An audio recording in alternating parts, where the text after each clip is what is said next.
Assalamualaikum, selamat malam pemirsa. Senang sekali kami masih bisa berjumpa dengan Anda di program Pusiban Agung. Pemirsa, kita ketahui belakangan ini kasus kebebasan seks di kalangan remaja sudah makin sulit dibendung.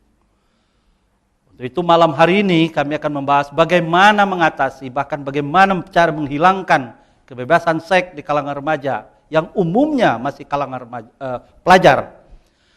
Untuk membahas masalah tersebut, kami sudah mengundang banyak narasumber.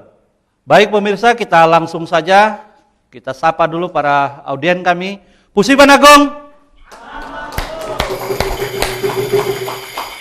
Ya, namun sebelum kita mencarikan solusi itu, kita mau tahu dulu pokok masalahnya. Karena itu kita langsung saja, pertama ke PKBI dulu. Pak Haji, ini kebagian lagi nih Pak Haji ini. Anda PKBI ini concern dengan soal kenakalan-kenakalan remaja. Tidak hanya persoalan HIV/AIDS.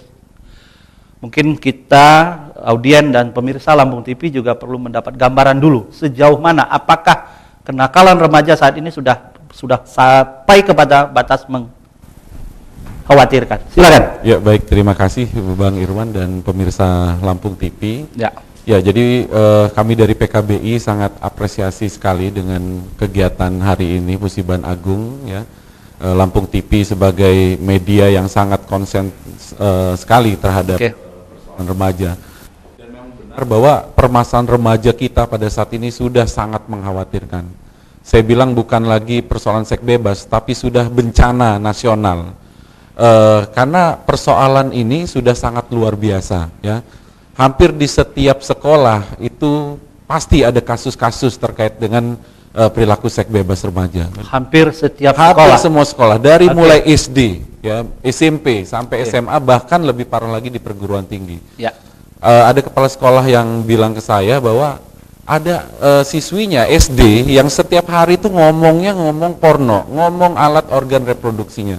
Bahkan ada laporan remaja SD kelas 4, ya, cerita ke saya, di sekolahnya kaget karena ada satu siswi yang bilang, kamu kata dia, siapa aja deh perkosa gua dong, gitu kan. Itu SD kelas 4 putri, ya. Yang SMP begitu juga, ya. Saya pernah diskusi dengan guru BK, itu ada siswinya yang konsultasi ke dia yang sudah melakukan hubungan seks, ya, 10 kali lebih, ya, dari mulai SMP. Siswi SMP. Jadi dia dari mulai kelas 1 berpacaran, ya, putus, 10 kali dia punya pacar, 10 kali dia berhubungan seks, berganti-ganti pasangan. Bagaimana bahayanya secara medis apabila remaja sudah bergonta-ganti pasangan? Pasti organ reproduksinya dapat terpicu kanker rahim, kemudian belum lagi kalau dia terinfeksi HIV/AIDS. Bahkan ada anak SMP yang sudah mengakses pil KB, ya. Ini bidan-bidan yang bercerita, ya. Belum lagi SMA, kasus-kasus di SMA kehamilan di luar nikah, ya, itu banyak sekali terjadi, ya. Bahkan siswi yang melahirkan di WC kamar mandi pun sudah ada, ya, di Bandar Lampung. Saya pernah melakukan penyuluhan di sebuah SMA, saya masuk kelas, saya kaget sekali ketika di pintu sekolahan, ya, itu ada gambar organ intim laki-laki di situ, ya. Saya tegur siswa-siswi di kelas itu, kenapa bisa ini terjadi? Kemudian nggak lama, 6 bulan kemudian saya penyuluhan lagi di kelas yang sama, ternyata gambar itu masih ada. Bayangkan kemana guru-guru, ya, sampai tidak mengetahui persoalan ini. Nah, minggu kemarin juga seorang anak SMP cerita ke saya, jadi di sebuah kelas remaja-remaja putri itu merencanakan melepaskan keperawanan pada saat nanti tahun baru dengan pacar-pacarnya. Itu malah bahaya. Itu sudah luar biasa, dan guru-guru sudah tidak tahu, gitu, dan bahkan orang tuanya pun tidak tahu. Jadi persoalan ini sudah cukup memprihatinkan. Bahkan data tahun 2007, ya, Komisi Perlindungan Anak, ada 62,7% remaja putri kita sudah tidak perawan lagi. Itu 6 tahun yang lalu, 2007. Mungkin sekarang sudah bertambah lagi, karena memang belum ada metode atau program yang bisa mengedukasi remaja kita untuk tidak berperilaku negatif tersebut. Oke, saya penasaran dengan bahasa guru-guru. Apakah sudah sedemikian parahnya kondisi yang ada di sekolah? Coba saya mau ke guru. Ada Ibu? Baik. Kalau dikatakan parah, mungkin kalau di sekolah ada sekolah-sekolah tertentu yang mungkin memang mengalami kondisi-kondisi seperti itu ya Pak ya. Tapi paling tidak kita kan tidak dapat mengambil kesimpulan umum bahwa seluruh sekolah di Kota Bandar Lampung juga menghadapi hal yang sama.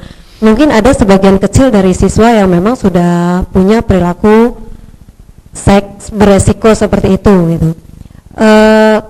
Kalau dilihat di lapangan gitu ya, anak-anak usia remaja itu dari SMP, SMA itu memang cenderung untuk melakukan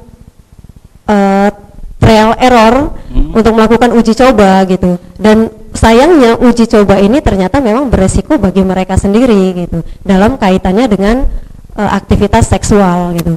Dan yang dihadapi remaja ternyata bukan hanya aktivitas seksual dengan keinginan sendiri, tapi juga mereka menghadapi pelecehan seksual, kekerasan seksual, termasuk paksaan untuk melakukan hubungan seksual, baik dari orang yang mereka kenal dekat maupun orang-orang yang lain yang memang punya akses untuk melakukan kejahatan seksual. Bahkan info terakhir orang tua kandung juga sudah melakukan hal seperti itu ya. Yang saya lihat di TV seperti itu. Baik, saya ke BKKBN. Saya masih soal angka. Seperti apa penelitian BKKBN? Apakah yang dilakukan penelitian PKBI sama juga dengan kondisi yang Anda temukan di lapangan? Tapi jangan dulu dijawab Pak, kita mau jeda dulu sejenak. Pemirsa, temukan jawabannya setelah yang satu ini.